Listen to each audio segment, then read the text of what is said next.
السلام علیکم، میں ڈاکٹر جنید ایک بار پھر آپ کی خدمت میں حاضر ہوں۔ جیسا کہ آپ نے دیکھا کہ کرونا وائرس کی وجہ سے ہونے والا فلو یا نیمونیا ایک علاقائی وبا یا ایپیڈیمک سے شروع ہو کر ایک بین البراعظمی انفیکشن بنا، جس کو ہم پینڈیمک کہتے ہیں۔ اب کوئی ایپیڈیمک کسی پینڈیمک میں کیسے کنورٹ ہوتا ہے؟ ظاہر ہے اس کے لیے کچھ عوامل کار فرما ہوتے ہیں۔ پرانے وقتوں میں بھی انفیکشن یا وبائیں ہوتی تھیں، لیکن اس وقت چونکہ ذرائع مدرفت اتنے ایڈوانس نہیں ہوتے تھے۔ آج کل ذرائع مدرفت کی ایوالو ہونے کی وجہ سے ایک ملک سے دوسرے ملک میں انفیکشن کا ٹرانسمٹ ہونا بہت آسان ہو گیا ہے۔ تو ایسے میں اگر کووڈ-19 کو ایک کراس بارڈر انفیکشن یا ایئرپورٹ انفیکشن کا نام دوں تو غلط نہیں ہوگا، اور یہ جدید دور میں پھیلنے والا ایک انتہائی موذی اور مہلک مرض ہے۔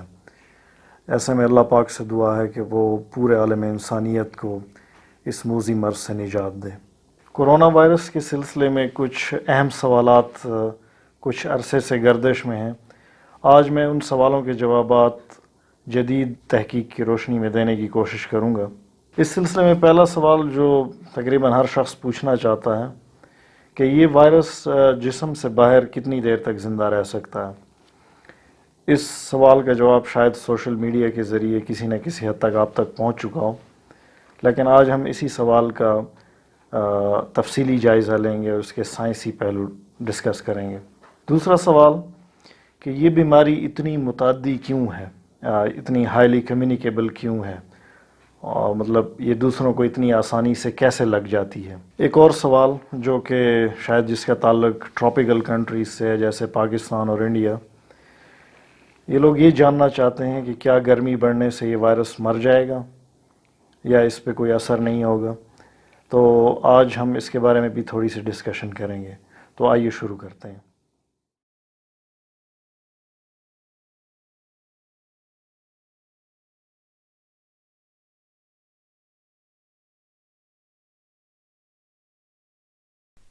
آج میں آپ سے حالیہ ہونے والی ایک ریسرچ کا ذکر کرنے لگا ہوں۔ یہ تحقیقی مقالہ یا research paper aerosol and surface stability of SARS corona virus type 2 as compared with SARS corona virus type 1 آج سے تقریباً ایک ہفتہ پہلے یعنی 17 مارچ 2020 کو ایک شورۂ آفاق ریسرچ جرنل، جس کو ہم the New England journal of medicine کہتے ہیں، اس میں شائع ہوا۔ یہ وہ وائرس ہے جو آج کل پوری دنیا کے لیے ایک عفریت کی شکل اختیار کر چکا ہے۔ اس لکھے ہوئے کا مطلب ہے severe acute respiratory syndrome corona virus type 2۔ اس وائرس کو 11 مارچ 2020 کے دن WHO نے کووڈ-19 کا نام دیا، جس کا مطلب ہے کورونا وائرس ڈیزیز آف 2019۔ یہ وائرس اب تک تقریباً دنیا کے ہر ملک تک پہنچ چکا ہے۔ چین، اٹلی اور دیگر ممالک میں تباہی مچانے کے بعد اس وائرس نے اب دنیا کے ہر ملک کو اپنی لپیٹ میں لے لیا ہے، اور اس وقت انڈیا اور پاکستان میں اپنے پورے جوبن پر ہے، جبکہ اس کی وجہ سے ایک محتاط اندازے کے مطابق پوری دنیا میں کل اموات کی تعداد 22,000 سے تجاوز کر چکی ہے۔ جبکہ یہ وہ وائرس ہے جو 2002-2003 کے پینڈیمک کا موجب بنا تھا۔ اس کو ہم severe acute respiratory syndrome corona virus type 1 کے نام سے جانتے ہیں۔ اس وائرس کی وجہ سے 29 ممالک متاثر ہوئے تھے، اور کل ملا کر اس سے 774 اموات واقع ہوئی تھیں۔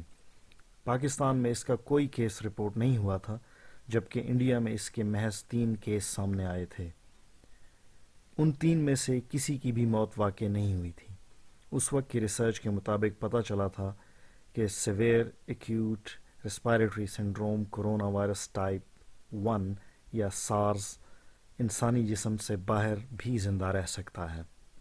اس لیے جب یہ نیا وائرس یعنی کووڈ-19 پھیلا تو ہم نے اندازہ لگایا تھا کہ یہ وائرس بھی جسم سے باہر زندہ رہ سکتا ہوگا، لیکن چونکہ اس پر ریسرچ نہیں ہوئی تھی، اس لیے شروع میں اس پر تبصرہ کرنا قبل از وقت تھا۔ لیکن اب چونکہ اس پر ریسرچ ہو چکی تو اس لیے آج ہم اس کا تفصیلی جائزہ لیتے ہیں۔ جب ہم کھانستے یا چھینکتے ہیں تو کچھ اس طرح کے ریسپریٹری ڈراپلیٹس یا ایروسولز ہمارے منہ سے نکلتے ہیں، جس سے کچھ بیماریاں دوسروں میں منتقل ہو سکتی ہیں۔ آپ کو میں ایک مثال دے کر یہ بات واضح کرتا ہوں. جب آپ چھینکتے یا کھانستے ہیں اور آپ کے سامنے لیپ ٹاپ سکرین یا موبائل سکرین ہو تو ان پر آپ کو جو قطرے نظر آتے ہیں ان کو ہم ریسپریٹری ڈراپلیٹس کہتے ہیں. ان میں چھوٹے بڑے دونوں طرح کے قطرے ہو سکتے ہیں. آگے بڑھنے سے پہلے میں آپ کو بتاتا چلوں کہ جب ہم میڈیکل سائنس میں ریسپریٹری ڈراپلیٹ ڈائنامکس پڑھتے ہیں تو ان ڈراپلیٹس کا ڈائمیٹر یا قطر بھی پڑھا جاتا ہے. ان ڈراپلیٹس کی ایک ایکسیپٹیبل یا قابل قبول رینج ہوتی ہے جس کو ہم سائز رینج کہتے ہیں، جو کہ عموماً 0.7 سے لے کر 1000 مائکرومیٹر تک ہوتی ہے. اور جیسا کہ آپ جانتے ہیں 1000 مائکرومیٹر کو ہم 1 mm یا 1 ملی میٹر بھی کہتے ہیں.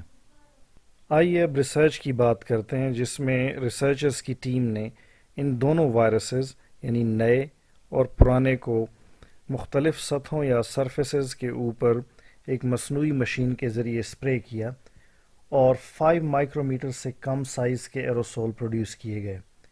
اگر دیکھا جائے تو یہ سائز اس رینج کے اندر آتا.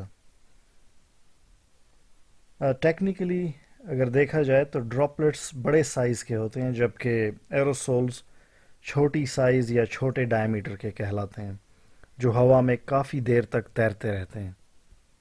ان ایروسولز کو انہوں نے 21 سے 23 ڈگری سینٹی گریڈ کے درجہ حرارت پر رکھا. ہیومیڈیٹی لیول یا نمی کا تناسب 40% رکھا گیا. یاد رہے کہ انہوں نے اس ٹیمپریچر سے زیادہ یا کم پر ان وائرسز کا تجزیہ نہیں کیا. تاہم اس ریسرچ سے یہ ثابت ہوا کہ جیسے اندازہ لگایا جا رہا تھا یہ دونوں وائرس 21 سے 23 ڈگری سینٹی گریڈ کے ٹیمپریچر کے اوپر جسم سے باہر 3 گھنٹے تک زندہ رہے. چونکہ ہمارا آج کا ٹاپک سارس کرونا وائرس ٹائپ 2 یا کووڈ-19 ہے تو اس کی بات کر لیتے ہیں کہ یہ ناول کرونا وائرس یا کووڈ-19 جسم کے باہر 3 گھنٹے تک زندہ رہ پایا، جو کہ ایک لمبا دورانیہ ہے. ایک قدرے پرانی ریسرچ کے مطابق 2002-2003 میں پھیلنے والے سارس 1 کو ٹھنڈا موسم زیادہ پسند تھا، جبکہ لیبارٹری میں 38 ڈگری سینٹی گریڈ تک جب ٹیمپریچر بڑھایا گیا تو یہ وائرس مر گیا. تاہم جہاں تک کووڈ-19 کی بات ہے اس پر ابھی ایسی کوئی ریسرچ نہیں ہو سکی، اس لیے گرمی بڑھنے سے یہ بھی سارس 1 کی طرح کیا مر پائے گا، اس کا حتمی جواب ابھی ڈھونڈنا باقی ہے. آئیے واپس اس نئی ریسرچ کی بات کر لیتے ہیں. New England journal of medicine کی ریسرچ کے مطابق کووڈ-19 کے ریسپریٹری ایروسولز ہوا میں کافی دیر تک معلق رہ سکتے ہیں، جبکہ اس کے ڈراپلیٹس جو کہ سائز اور وزن کے لحاظ سے بڑے ہوتے ہیں وہ اپنے سامنے یا اپنے زد میں آنے والی ہر سرفیس کے اوپر چپک جاتے ہیں، اور یہی وجہ ہے کہ یہ وائرس یعنی کووڈ-19 زیادہ خطرناک ثابت ہو رہا ہے. اس لیے اگر آپ گھر سے باہر کسی پروٹیکشن کے بغیر گھوم رہے ہیں تو آپ آسانی سے یہ وائرس کیچ کر سکتے ہیں. یہ وائرس آپ کے کپڑوں، سر کے بالوں، ہاتھوں، حتیٰ کہ جوتوں کے ساتھ چپک کر آپ کے گھر تک پہنچ جائے گا.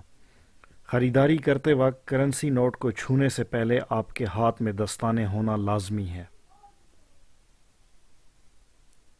یہاں پر ایک سوال بہت اہم ہے کہ 2002-2003 کے سارس کے مقابلے میں موجودہ سارس یا کووڈ-19 کیوں اتنا زیادہ متعدی ہے، یا اتنی آسانی سے یہ پوری دنیا کو کیسے اپنی لپیٹ میں لے رہا ہے.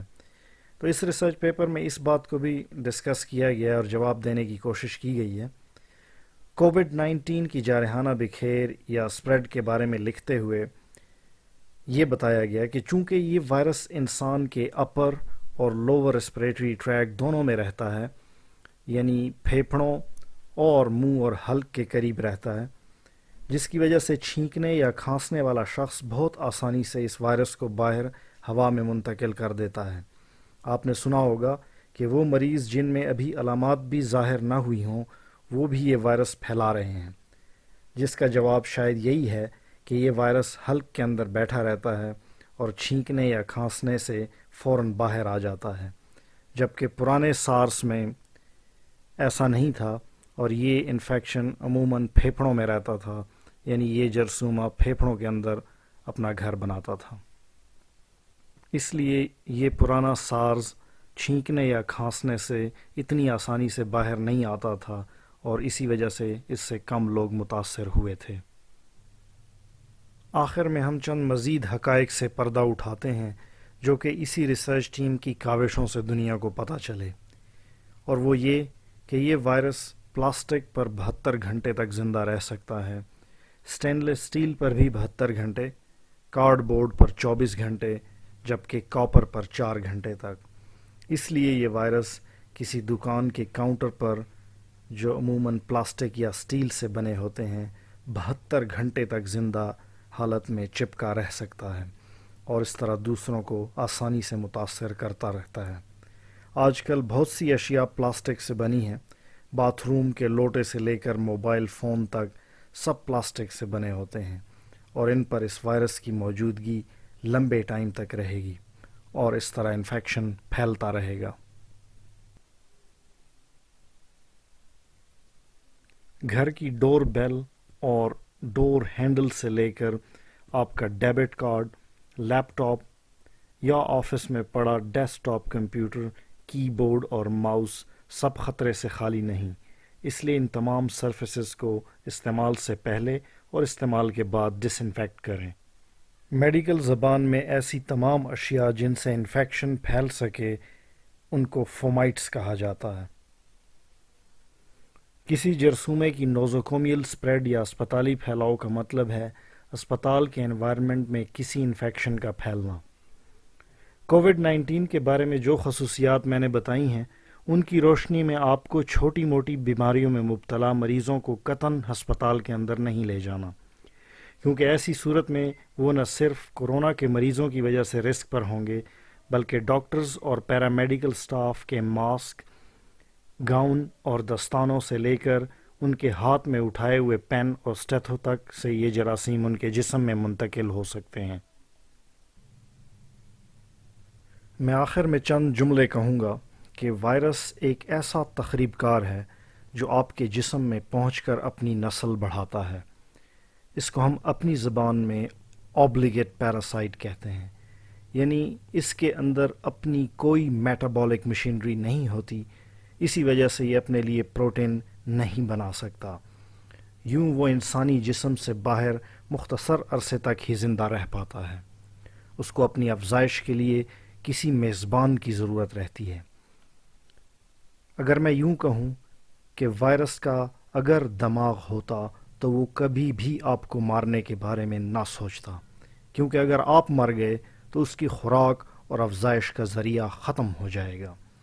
لیکن اگر آپ بدقسمتی سے کمزور مدافعتی نظام کے مالک ہوئے تو کورونا یا کووڈ-19 جیسے وائرس کا کیا گیا وار مہلک ثابت ہو سکتا ہے. کسی بھی وائرس کی پسندیدہ سرگرمی ہوسٹ یا میزبان بدلنا ہوتی ہے.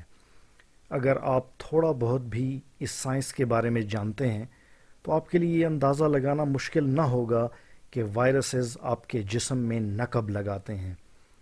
اگر گھر کا مکین کمزور ثابت ہو، یعنی اس کا امیون سسٹم ہتھیار ڈال دے، تو بہت بڑا نقصان ہو سکتا ہے. اس لیے انسان کے مدافعتی نظام کا مؤثر ہونا بہت ہی ضروری ہے. ایسے تمام افراد جن کا امیون سسٹم کسی بیماری کی وجہ سے کمزور ہو، انہیں انتہائی احتیاط کی ضرورت ہے. اس لیے اپنا خیال رکھیے اور گھر پر رہیے.